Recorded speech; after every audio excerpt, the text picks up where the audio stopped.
Grabe naman yan. Tinulungan na nga. Gusto itodo na lahat-lahat pa. Utak for peace kung tawagin nila. Huwag ka na masyadong magpaawa. So ano to? Gusto mo kami na lang ang bubuhay sa pamilya mo? Kung sakali ba na masasali ka sa mga TV game shows, gagawin mo ba? Yan. Gagawin mo ba yung ginawa nitong pinag-uusapan ngayon na isang contestant sa Showtime kung saan parang ang sinasabi ng mga netizens, parang ang ungrateful naman daw niya.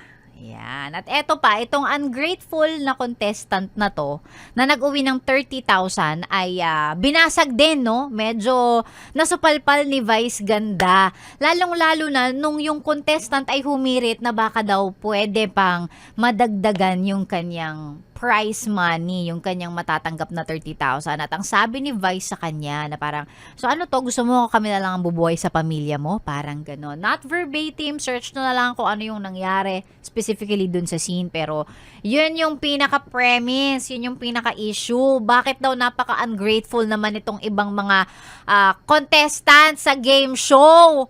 Na para bang ang gustong mangyari, bigyan mo na ako ng napakaraming pera kasi gipit na gipit ako. Siguro alam nyo, isang factor dyan, no? Isang factor na pag nandun ka na sa game show, magkikwento ka ng mga bagay na pinagdadaanan mo para at least kahit paano madagdagan yung premyo mo. Nasanay ang tao sa panunood ng game show kung saan ang host ay si Willie Revillame. Siya kasi yung mahilig sa ganon, yung kapag ka umiiyak, 'di ba? Pag umiiyak, kapag ka nagkikwento na ng kung ano-ano, dadagdagan yung premyong makukuha. So, ang nangyari kasi dito sa programa na to nila, dito sa segment na to nila Vice, parang pinapili yung contestant. So, anong gusto mo? Kunin mo na tong prize money na to or susugal ka pa dun sa parang jackpot prize na nag-accumulate, lumalaki yung laman. So, pinili ngayon ni ate yung sure win. Na parang, sige, okay na to kasi at least may pera na ako. Which is understandable naman, di ba? Para sure na meron ka ng maiuuwi. Kaya lang yun nga, nung pinili niya yun, nagpaawa pa yung contestant na para bang, uy, nangangailangan ako, dagdagan nyo naman yung ano ko. Dagdagan nyo naman yung prize money na mauuwi ko, ganyan. Kaya yun yung pinaka-reply ni Vice Ganda na parang, so gusto mo kami na pububuhay sa pamilya mo, parang ganon. So kinakampihan ng mga netizens si Vice Ganda for doing that dun sa contestant. Bakit daw kasi may mga taong ganon, tinulungan mo na nga, gusto pa, todo mo na, bigyan mo na ako ng binagbigyan mo na ako ng mas marami pa. Well, actually, maraming ganyan, no? Marami talagang ganyan. Yung bang parang, dahil ine-expect nila na kaya mong magbigay ng mas malaki, di i-expect din nila na dapat mas malaki sa ganyan tong makukuha ko kasi alam nila na marami kang pwedeng ibigay. Nakakatawa lang na pinag-uusap-usapan sa internet na yung contestant daw, nabasa ko lang naman dito, kamukha daw ng nanay ni Carlos Yulo. Kamukha ba? Hindi ko masyadong makita.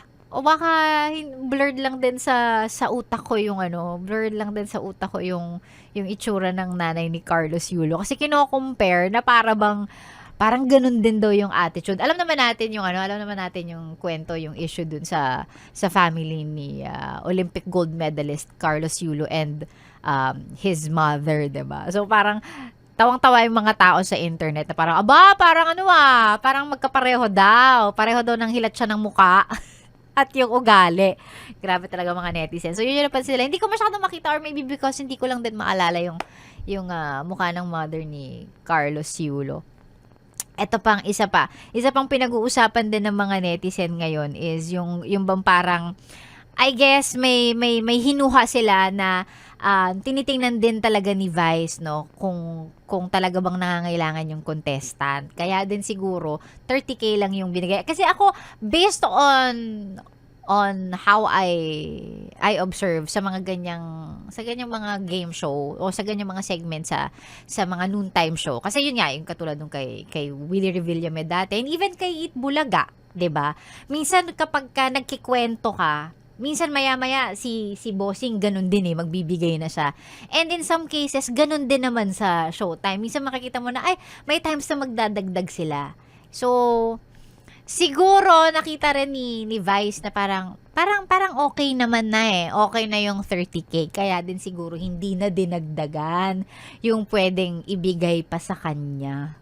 Tapos sasabihan pa siya ng, gusto mo kami na lang ang bubuhay? Talaga ba? Kami na magpaaral? Ganon? Ay nako, yung attitude ng pagiging entitled, no? Entitled daw kung tawagin ng mga netizens. May isa pa nga, may comment pa nga sila na para daw nga utak for peace kung tawagin nila. Though of course, again, hindi naman magandang mag-generalize, no? Dahil hindi naman lahat ganun. Pero may mga ganung comments na parang grabe naman yan, tinulungan na nga, gusto itodo na lahat-lahat pa, pwede na, 'di ba? Pagsasamantalahan pa yung pwede nilang makuha. Samantalang yung mga totoong napapagod daw at mga totoong kailangan ng tulong ay minsan hindi naman naaabot o nabibigyan ng tulong. Kaya may mga ganong comments sa mga netizens natin. But of course, kanya-kanyang opinion naman 'yan. Basta at least sa mga ganyang mga game show, ganyan. Dapat kung ano na yung makuha mo, okay ka na dun. Huwag ka na masyadong magpaawa. Gusto mo ba yon may forever screenshot ka sa TV na umiiyak? Ganon? Huwag na, be. Hindi siya nakakaganda. Kung ano ibigay sa'yo, okay na. Ha? To think, ang laking bagay na kung kunwari, sige, pagpalagay natin 60,000 ang kailangan mo at 30,000 yung makukuha mo. Malaking bagay na yun. Aayaw ka pa ba? Hihirit ka pa? Diba? Okay na yon. Minsan kayo talaga. Ay nako, manood pa nga tayo ng ganyan. Abangan natin. Marami na rin silang ganyan eh. May mga ungrateful, kung tawagin, mga ungrateful game show contestants na rin sila dati. May mga napanood na rin ako na parang yung bang mentality na parang, ito lang, baka naman pwede pang dagdagan nyo po kasi ganito ganyan, kung ano-anong kwento na ang sasabihin, magpapaawa, kung ano-anong tawag dito, yung mga kung ano-anong sasabihin na may sakit. Of course, hindi naman natin alam sino ba naman tayo to judge them, 'di ba? Syempre, it's also them taking advantage of the opportunity, 'di ba? Hindi naman natin sila masisisi.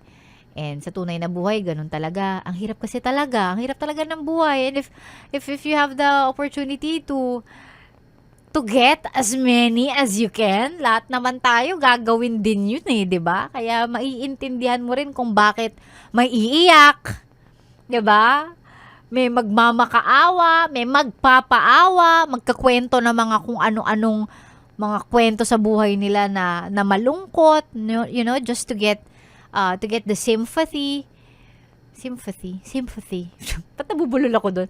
To get sympathy, 'di ba? So parang gayon talaga eh. Ay nako. Pero kung ako, pagka sa mga ganyan, kung kumari ako yung sasali, parang maliit nga yung 30,000. So siguro ang pipiliin ko yung pot money. Yung pot money, susugal na natin yon kahit pala hindi rin ako swerte sa sugal. Pero syempre, 'di ba? Pero hindi ako magpapaawa. Kasi ayokong magkaroon ng mga screenshot, tas yung mga ganun, yung mga umiyak ako national TV. Ayoko, hindi nakakaganda. Kaya ang gagawin ko doon, i-risk ko na lang. Pipiliin ko yung mas malaking yung mas malaking route, yung route para mas malaki yung makuha ko, ganun. Yun talaga inisip eh, no? Oo, kasi kapag yun yung nangyari o national TV, yun forever na yung pag in-upload yun sa internet, yun na yun, hindi mo naman may edit yun. O diba? Pwedeng makalkal yun years from now. So ako hindi ko gagawin yun. Hindi ako iyak. Maglalaro ako na lang. I-risk ko na lang. I-risk. Ay nako. Ano pang ginagawa mo dito, ha? Sinasabi ko na nga ba eh. Solid yes friend ka talaga. Dahil nandito ka na rin lang, sige na, mag-like at mag-comment ka na. Mag-subscribe ka na rin at i-click ang notification bell. Para mapasali ka sa mga kalokohan namin. Bawal na bawal mag-no dito, ha? Kasi yes to yes!